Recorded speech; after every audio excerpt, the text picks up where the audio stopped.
So this is probably one of my first webinars that I'm doing on the crowdfunding. And this is, I'll be doing a series of them as well, just giving little snippets. And I'll share with you what we do towards the end of the webinar.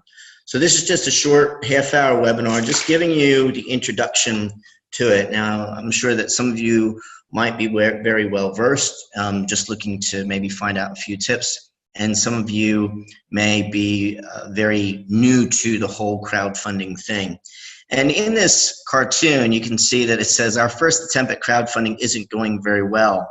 And usually, people's first attempt at crowdfunding doesn't go very well. And there's reasons for that, which I'm going to go through today. So some of you know me, some of you have no idea who I am. Basically, that's me, and some of you saw my picture in the video.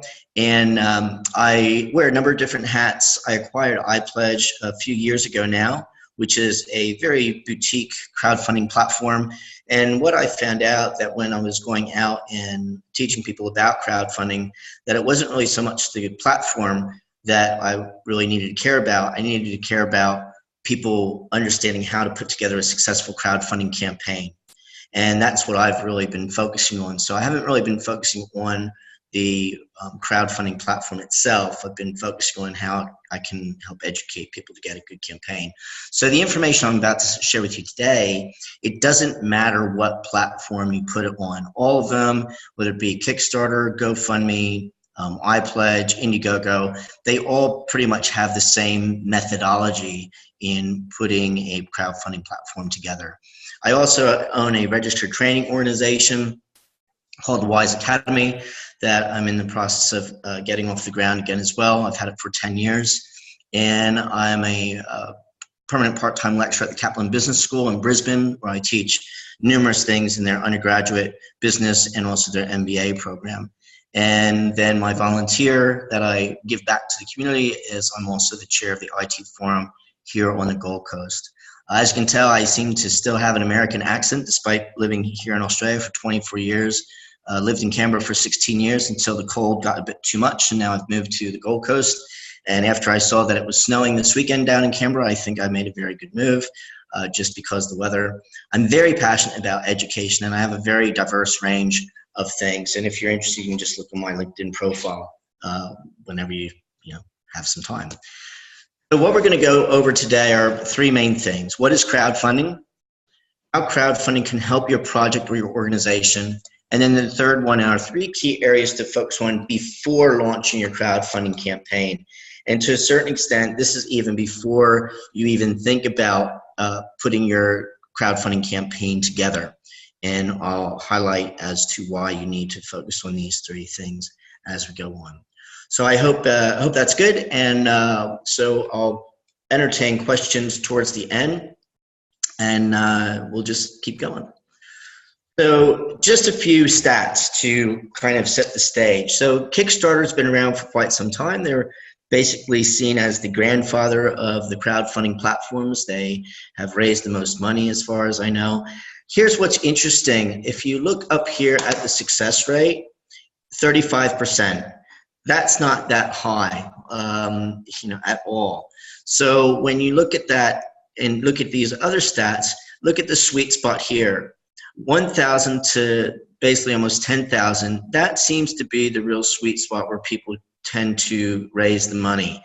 We do hear of these multi-million-dollar raises, or those that raised over $1 million. And now these stats were just recent, probably last week when I put the presentation together. Only 252 of all their campaigns have gone over the $1 million mark. So if you're looking to use crowdfunding as a way to, really do that capital raising, think hard if you're working over in this area. If you look at these, less than 1,000 raised, 15,000, 1,000 to 999. There's your safe spot, all right? Excuse me, Dion. We can't see your screen. Oh, you can't? No. Okay. And Lorraine has said sent a text too about that. So if you okay, I didn't see that. Let me just see. Let me just see if I can find another screen. Can you see this one?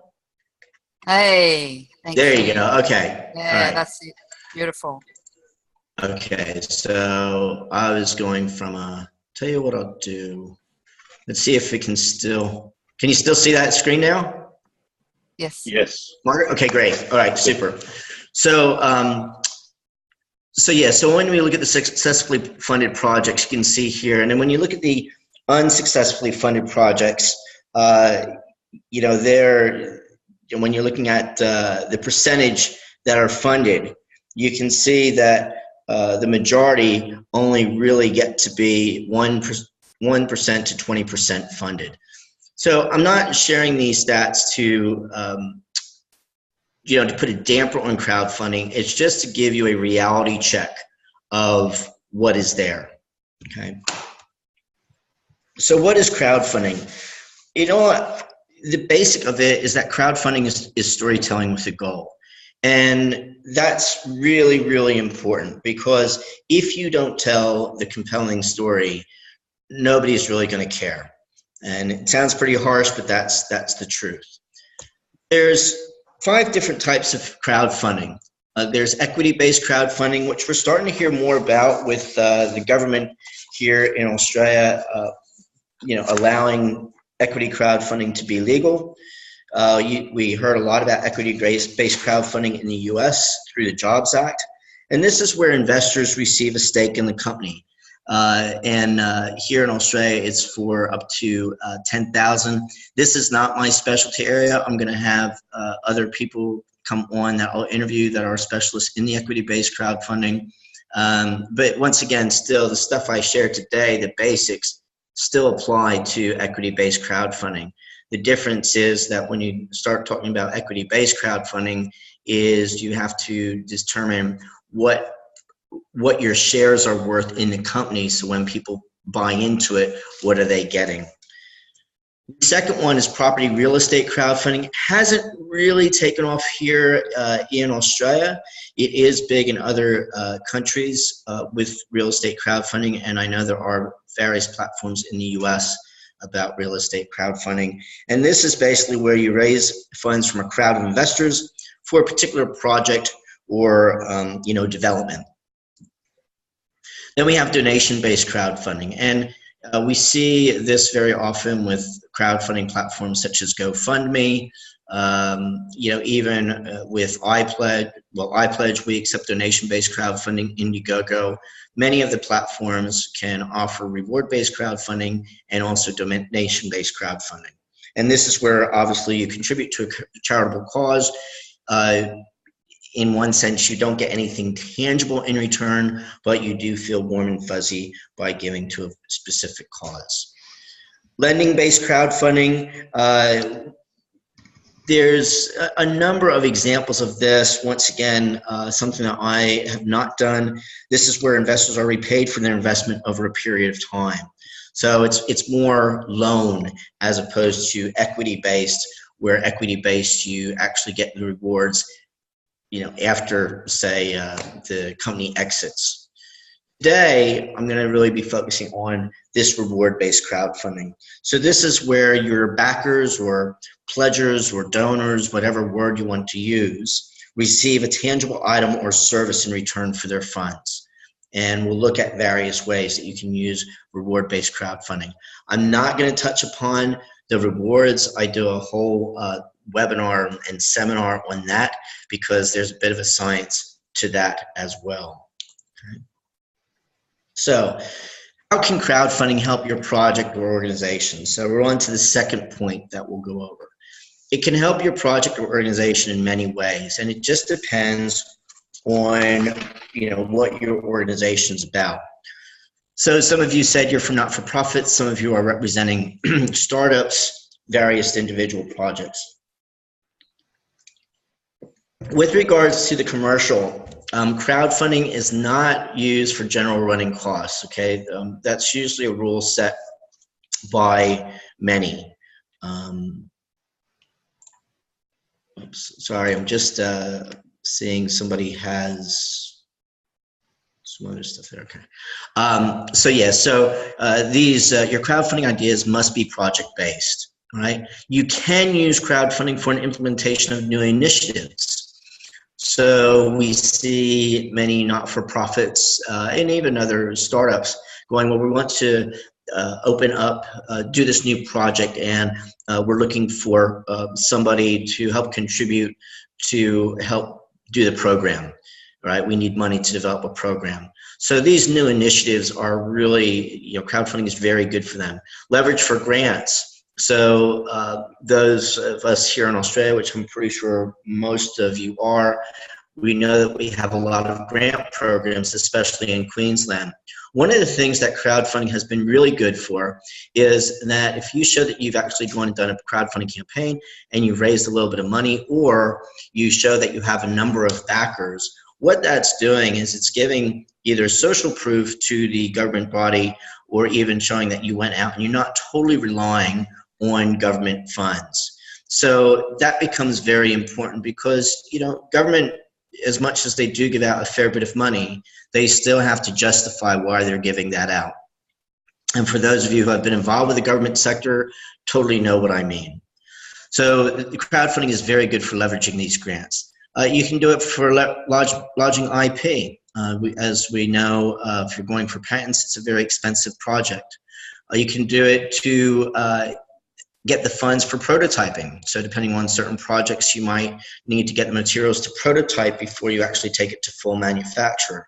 Proof of concept trials, external skills and knowledge, you might need to do it. One of the things that I'm also looking at, like even with iPledge, is the importance of educating people about crowdsourcing. So not so much about raising money to pay people, but going out and actually crowdsourcing the IP. And I was fortunate enough to go over to Washington, D.C. back in June, and I went to a crowdsourcing conference. It was fantastic, just the way that government itself is using crowdsourcing over in Washington. You can use crowdfunding for raising tools and equipment, and you can do that also for community groups as well. App development and games. Now I'm just going to say something about app development and the games. It can be done. It's just challenging because when you think about, we have an app on a mobile device, how you give back to that. And I'll give you a hint of how you can, and Margaret, this might be good for you in your entrepreneurship when your students want to develop apps, is play on people's egos. I go into this more when I talk about rewards, but if you could do a reward that if you people give you X amount of money, that you're going to have a character named after you. And so now that way people can say, I've been part of a game. Or you see this in the film industry where, it's not the old days, they still do it today, but people will pay to actually have their business, have their logo featured in that film. So it's kind of taking that same mindset when you look at doing app development in games. Is what can I give back? So it may not be tangible, but you have to kind of think about what people's egos, how they play going, that would be kind of cool. And even though maybe many of us on this webinar don't have that kind of thought process, there are people out there that have egos that like to see their names in lights as many places as possible. You can use the crowdfunding for creating marketing collateral. And then in the creative industry, we've seen a fair bit as well in publishing. So I've seen people use crowdfunding, in a sense, doing a pre-launch. So, if you contribute $30 or say $50 to this, you're going to get not just a copy of the physical book, but it's also going to be personally signed by the author, or you might get a free one-on-one coaching aspect. We've seen many crowdfunding projects come through the film, creative arts industry, drama, performing arts for any plays or shows, and you can do pre-selling tickets to shows. There is another, in a sense, a crowdfunding platform mainly for the movie industry, to where what they do is they pre-sell tickets. So if you're own a movie house in rural regional Australia, and you really want to get that movie there. Well, the the entities, they won't take that movie or they won't do that showing in that region unless they know that they're going to have enough people to go there and watch it. So what we're starting to see some crowdfunding platforms doing is they'll pre-sell the tickets to shows just on that. So once again, it becomes social proof to the promoter to say, look, we can guarantee we're going to get 100 people coming to this show, right? So does that make, hopefully that makes sense to everybody. All right. And then community groups, as I said, community groups definitely take advantage of the crowdfunding, and they can use it to get equipment. They can use it to, once again, even pre-sell tickets to events. And I'll show you an example later on of how the IT Forum, we've used it to gain sponsorship and then also various causes. Okay. Right.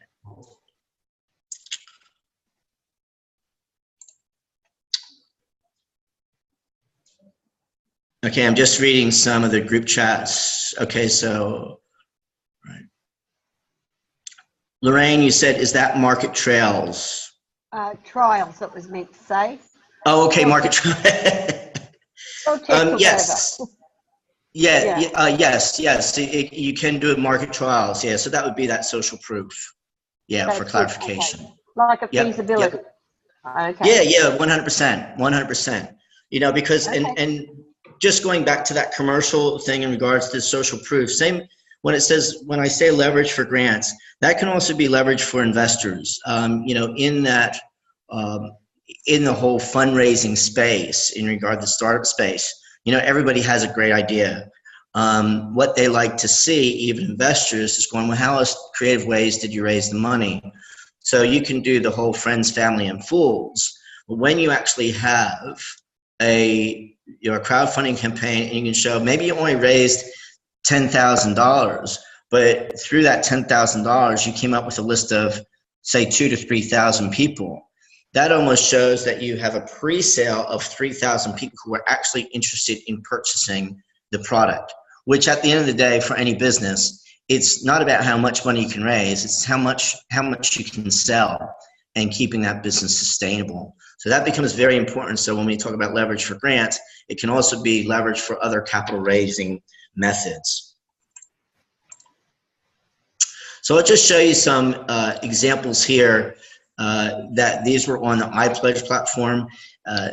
This organization, individual, it was actually was a not-for-profit. They were raising money for bomb shelters in Israel, I think it was. And now theirs was an interesting project. They did theirs in stages. So the first stage that they did was they only raised like stage 1 of the shelter. So let's just say a shelter might cost $30,000 to raise.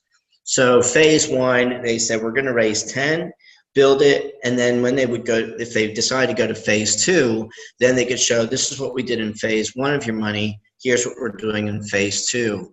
So many times people will come to me with a very big project and say, look, there's no way you're going to, when they have their list, we'll talk about this soon, that you're going to raise that kind of money. You need to break it down into various parts. There's another one of, this was a Canberra-based company. They were looking to raise some money to help send students over to New York for the UN Montessori conference, and they went way above their goal. So once again, education was a way of using stuff. Oops.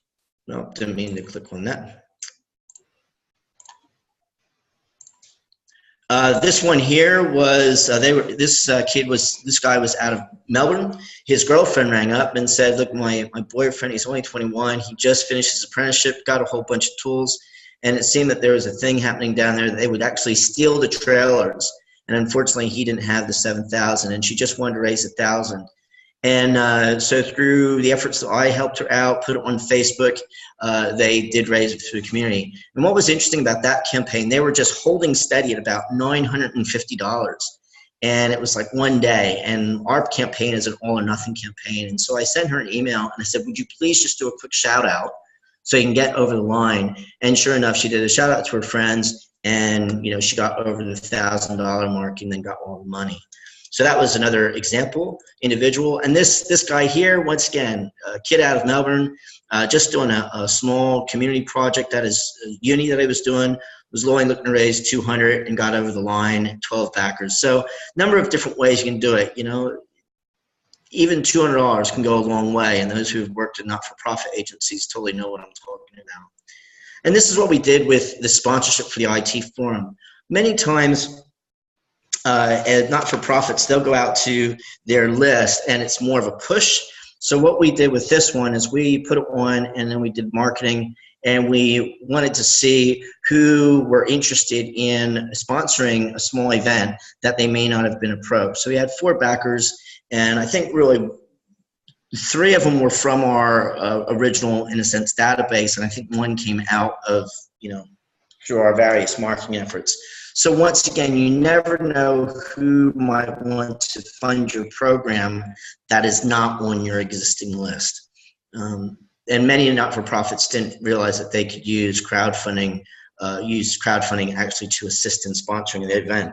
And it's to supplement, not the whole thing, right?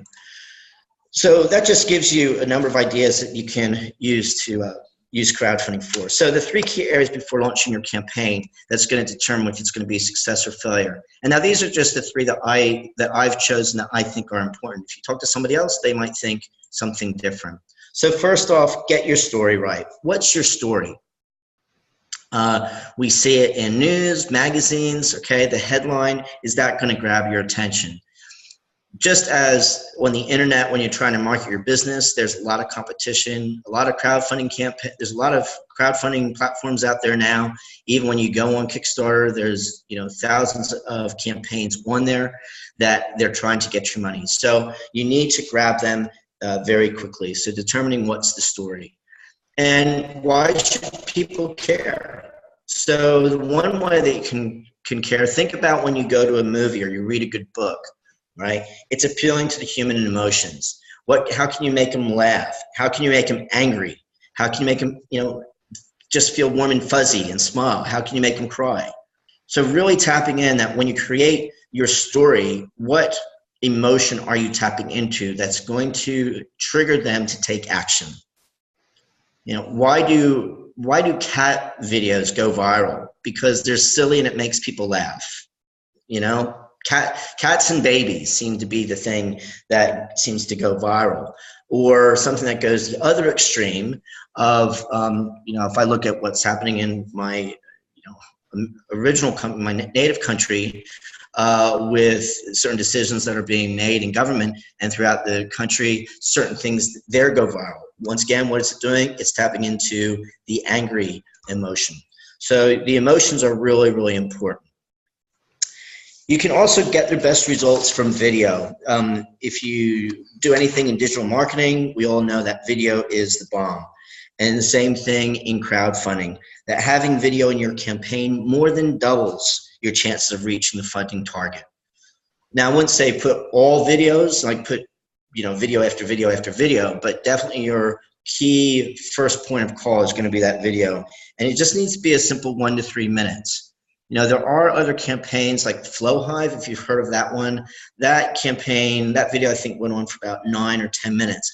But when you go through that, they're taking you through the whole process of that. So it's almost like an educational video. But most of the videos, 1 to 3 minutes, and you really need to engage that viewer in the first 40 seconds, which is really challenging. And but if you can get that message across in that first even 30 seconds, then you're doing well. Of all the raises that were over that $1 million mark, statistically, 93% of them have video. So that just goes to show the importance of video. And when we have credibility, when we have video, just as like, you can see me, hopefully I'm increasing the credibility and trust. Okay, so trust is built in that credibility. So you have to question yourself, well, how am I going to make this story credible? So if you're asking for donations to build a school in a developing country, the way that you can increase that credibility is actually then to show, here's where we're going to build this school in the developing country. You go there. You show that you actually have the relationship there, because there, just as with everything else, there are a lot of scams out there, and crowdfunding is, can also be included in that. So think about that. The second thing is your list, okay? Is it more important to show the people behind the project in the video, or are they just focus on what the end result? I think it depends on the size of the project, and it depends on your list. As we look in this list is, I think if you show the people behind the project, that increases your credibility of their knowledge. So if it's if it's a project that definitely needs a lot of expertise, and you show that, and you show the people, then that increases the credibility of the project actually being delivered. All right. So yeah, so it would really depend on that project. It's a good question, right? So your list. So I've had people put campaigns up on iPledge and say, I'd like to raise $50,000 or like $100,000, and I would send them an email and say, well, how many people are on your list? And they would come back going, but I thought that's what you were going to do. No, the crowdfunding platforms, it is not their job to get you the money.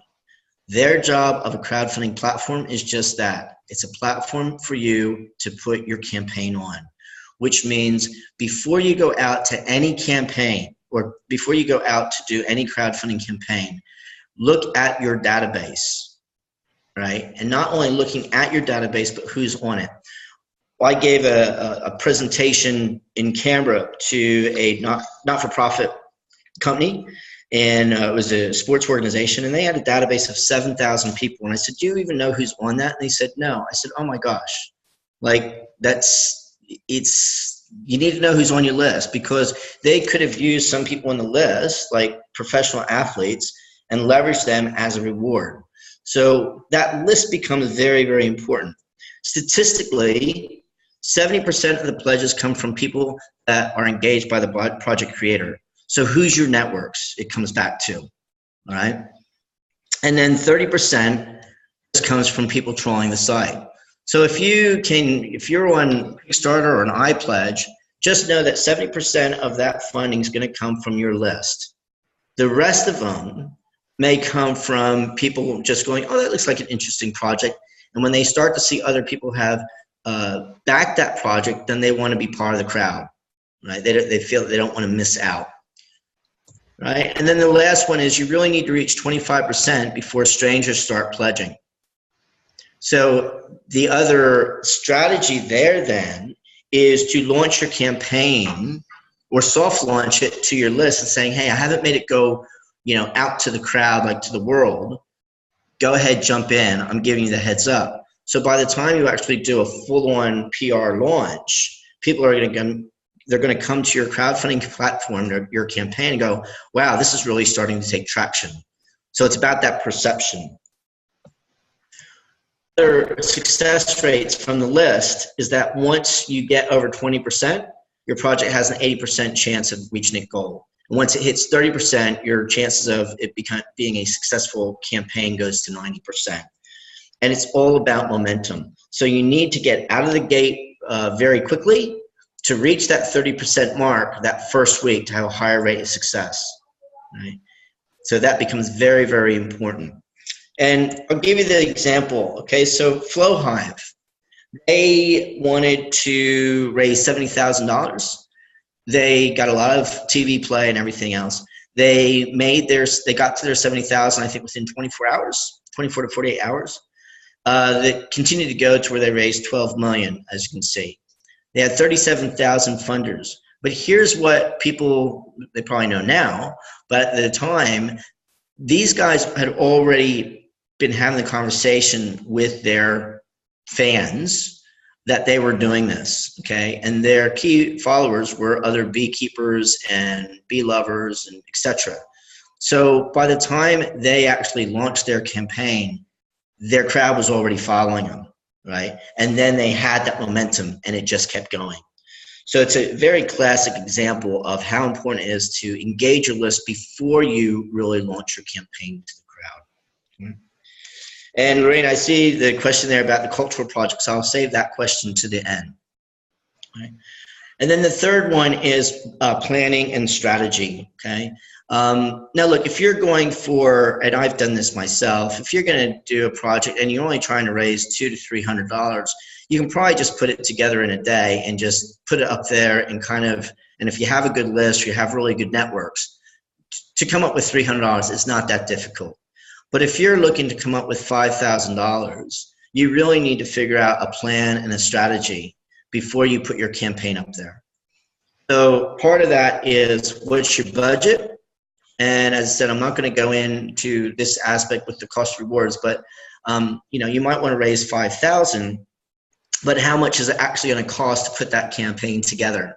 So it might cost you, if you don't have people contributing stuff for free, it might cost you maybe $200 to $500 to put the video together if you don't have that expertise.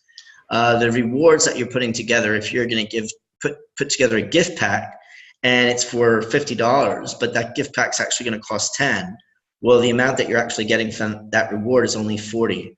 So there's a whole formula that you go through in regards to the budget of costing out your crowdfunding campaign. And then the second one, and this is so important, is the marketing. Is what is your marketing strategy?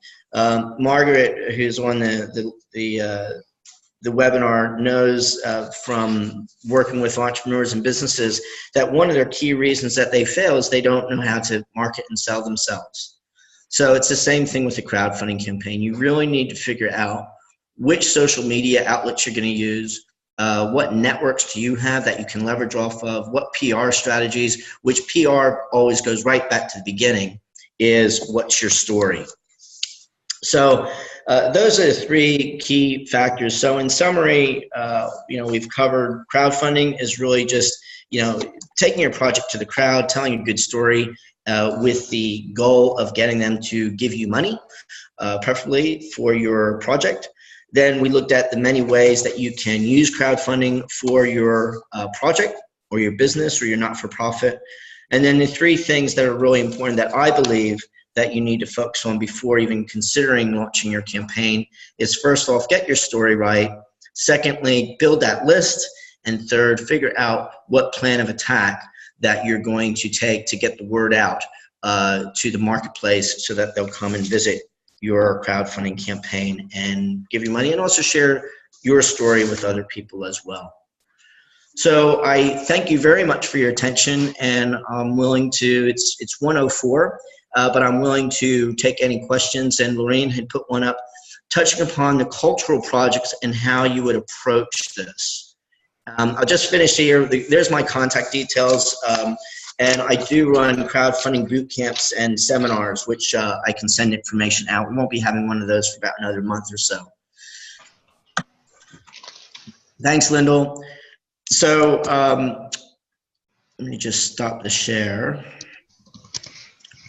Okay. So going through the cultural projects, Lorraine, can you give me a little bit more detail of what you're asking there? I deal a lot with Indigenous. Yeah. So putting images up could be offensive to a number of different people on country. So yeah, okay. Have you ever had any experience in doing that for other cultural projects? Well, we have had a few of those projects come on the platform. Once again, because they have the relationship, it really comes back to the relationships. They have the relationship with the organization that they're working with. So how they handle it individually, that I wouldn't be sure of, because it was their relationships that they have with their own organizations. And so we just serve as the platform. Okay. Yeah. And the second question I've got there is, I'm also working with schools under the STEM project for teaching. We want to get girls into being scientists, obviously, and career paths. Have you worked with schools in trying to raise the funds? Because it's not a cheap exercise for a lot of schools that are self-funded. Yep. Yeah, well, that one project that I showed you, that was all schools based. There was another project in in Brisbane, they were raising money to take a whole bunch of young entrepreneurs from their school to go to Roger Hamilton for 2-3 days, and they went over their goal easily. And schools are, believe it or not, schools are fairly easy to work with because they would already have the database from the parents, and then you think about parents and the aunts and uncles and everything. I remember back when I was in high school many years ago, it was the same thing where my dad had the networks and he kind of gave me the leads and he said, go ask for money. So yeah. So it was, once again, it comes back to what's the story. With the organization that were raising money for the entrepreneurs, they had the really good story of, hey, here's an international entrepreneur, Roger Hamilton. They want to go to the weekend. This will be a great exposure for the students as well as the school to encourage the youth of today to become the entrepreneurs of tomorrow. So the same thing with STEM would be such an easy one. I would say, especially because it's a hot topic. It's not something foreign to the individual. It's, the government is already backing it. It's already part of their conversation, and many of the schools are coming on board as well. So if it's looking to get equipment for like a maker's lab or a maker space, that becomes quite good. And the other thing it can do then when you use crowdfunding, depending on, and look, you don't have to go for a big raise. It could just be that you're looking to raise $1,000 to buy a little bit of equipment for the makerspace. When you show that you have that, then you can go to a bigger sponsor. Now, and I understand schools, there's sometimes political things regarding bigger sponsors, but once again, it comes back to that social proof of saying, well, look, we've already raised $1,000 and we have, X number of people that are part of this program. Then depending on who the sponsor is, they'll say, well, we definitely want to be aligned with that. And it can also, when, as many schools are going for government funding, it once again shows that social proof to government that your school is being quite creative in securing those funds. Mm-hmm. All right. Well, that makes a lot of sense, and I appreciate your answer. Yep, no worries. You've given us your contact details, haven't you? Yes. Yeah. All right. So, how do I retrieve our? What I'll be doing is, so this is being recorded and it'll be saved to the cloud. And so once it's finished, then I'll send a copy of the link to the recording that you guys can go back to it and listen at your leisure and take down any notes that you might have missed. That would be wonderful. Look, thank you very much. Yep, you're welcome. Thank you, everybody. So is there any other questions before we close out? No, thank you. All right, fantastic. Well, everybody, enjoy your day wherever you're from. And I'll be sending out more information when we have another webinar, which will be very soon. Thank you, Doctor. All right.